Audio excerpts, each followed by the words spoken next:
and I also hope people aren't as bleary-eyed as I currently feel. We're all talking about Nelson Mandela today, and quite rightly so. A freedom fighter who will be mourned like no other, by billions, and a freedom fighter who, like so many others before they won, was smeared by a terrorist.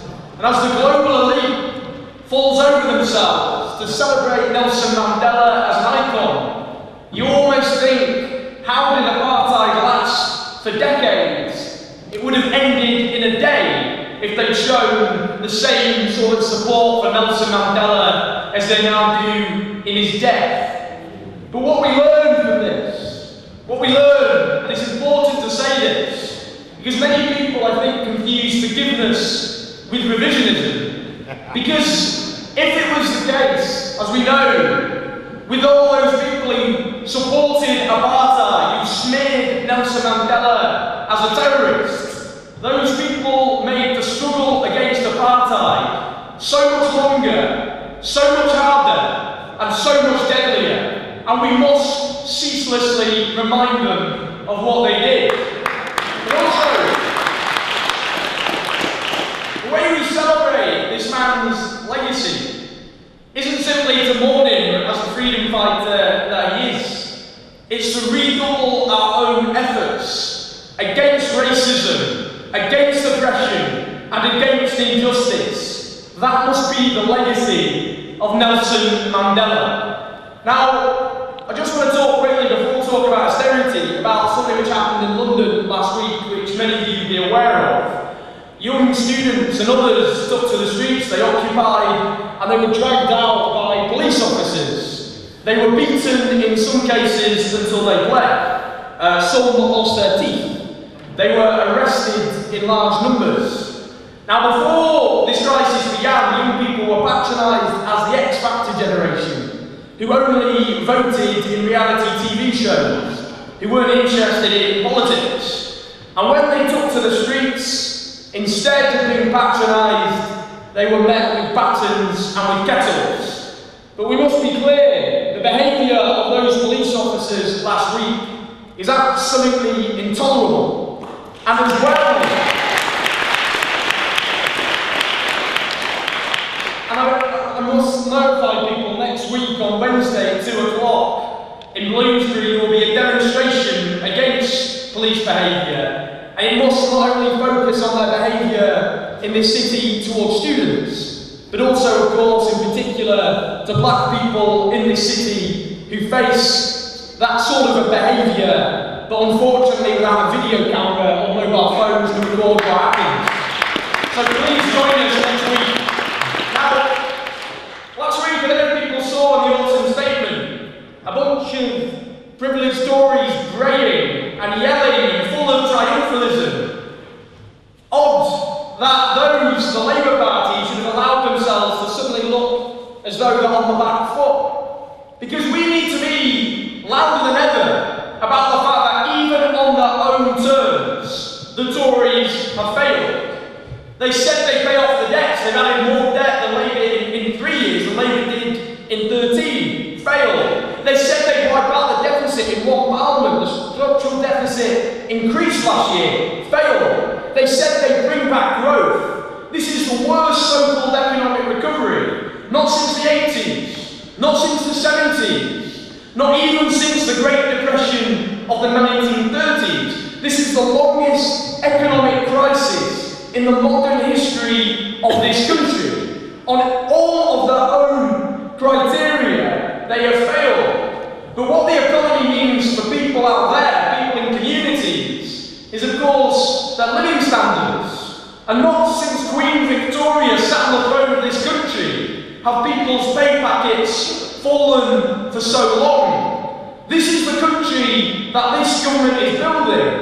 A country of food banks, where 500,000 people are dependent on this booming industry. We are no longer, as the 7th richest country in the world, apparently able to feed our poorest people. They are building a country of legal loan sharks, rich pickings, the vultures circling overhead as a million families are dependent on legal loan sharks each and every month. They're They're building a nation of zero-hour contracts, a return to the Victorian era, where dockers would march to the yard in the morning and stick their hands up hoping to get some work. Now people get up at 6 in the morning and check their mobile phone to see if they've got a text from their boss to see if they're going to get any work this day. We now have over 1 million workers being plunged into poverty since the Clegg Cameron Loving. A quarter of women in work now toil for poverty wages. This is the Britain that this government is building.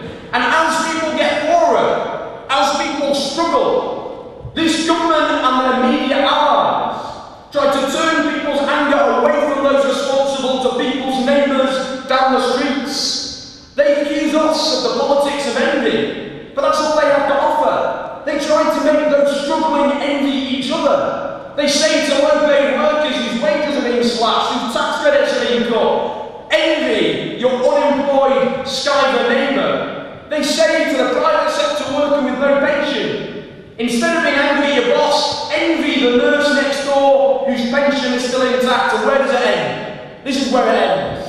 It ends with public money splashed on vans, spray painted with the sorts of slogans that belonged on national front posters from the 1980s, sent to our proudly mixed communities. Shame, shame on this government for their politics of divide and rule. To say to people that you're being kicked so your less deserving neighbour should be kicked even harder. That is all they have to offer. But we have to be clear. It wasn't unemployed people. It wasn't immigrants. It wasn't public sector workers who plunged this country into this mess. It was those at the top who were booming like they have never boomed before. But the only way we win is to offer people hope. And that's what's missing at the moment. So much anger. So much fear, but so little hope. And we say we give people hope by having actual answers to the issues that affect them on a daily basis. Because the Tories under Linton Crosby, as Lee has said, all they have to offer in this election is fear and despair. But we have to offer hope. And we say that by promising, by committing ourselves to build a very different country. That instead of a country where 5 million people languish on social housing waiting lists, where millions are forced into the arms of private landlords charging rip-off rents, where we, the taxpayers, splash out billions of pounds lining the pockets of these private landlords, we say instead, let councils build housing, creating jobs, stimulating the economy, but giving people a home. We say, instead of a country in which millions get up each and every morning, they swab their butts out all day and they come home with a pay packet that doesn't let them look after themselves, let alone their children. And instead they are forced to depend on the state to top up those poverty wages. We say instead, no ifs and no buts. If you are in work, you will have a living wage to support you and your family. We say instead of unemployment and underemployment and zero-hour contracts and people forced to do part-time work and insecure work and all the rest of it, we say an industrial strategy to create hundreds of thousands of renewable energy jobs, taking on the environmental and the jobs crisis too. We say instead of always talking about benefit fraud, which is worth £1.2 billion a year, let's have an all-out war against tax avoidance. £25 billion is they refuse to pay their taxes. No more, no longer. We say instead of just bailing out the banks and letting them carry on as they always did, in a kind of socialism for the rich, the privatisation of profit and the nationalisation of debt, that we, the people who bailed those banks out, must have publicly owned banks accountable to us to rebuild our sector economy.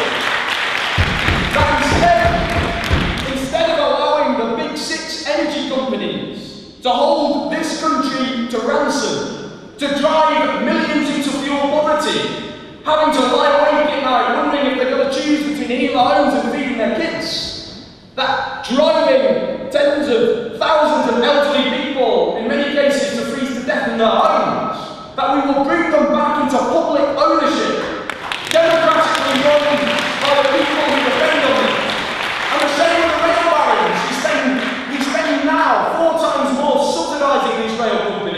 than we did in the days of British Rail. So as each franchise expires, each and every rail company must be brought into public ownership under the democratic control of those passengers. These are not wacky ideas.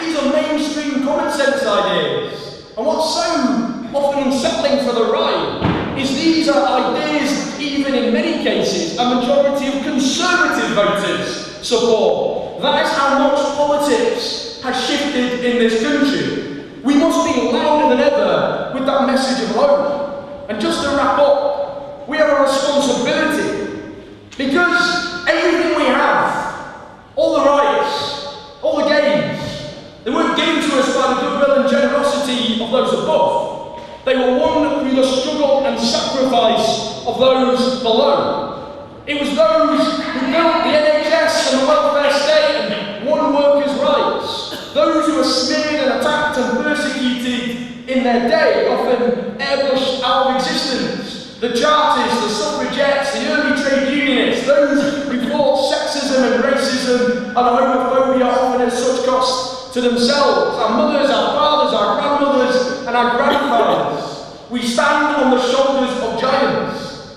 and it is not for us to let everything they won be stripped away from us. And that is why we have to stand in that great tradition in this country of protest, of civil disobedience, to force those at the top to concede whether they like it or not. That is our tradition, a tradition that goes back generations and centuries in this country. And that is what we must do. So just to wrap up, we're not here to let off steam or to vent. We're here to organise. We're here to plan how we're going to fight back. We're here to decide how we're going to go out there into our communities and give people hope. Hope. That's what we're going to give people. So let's stand together. Let's fight together, and let's win this battle together.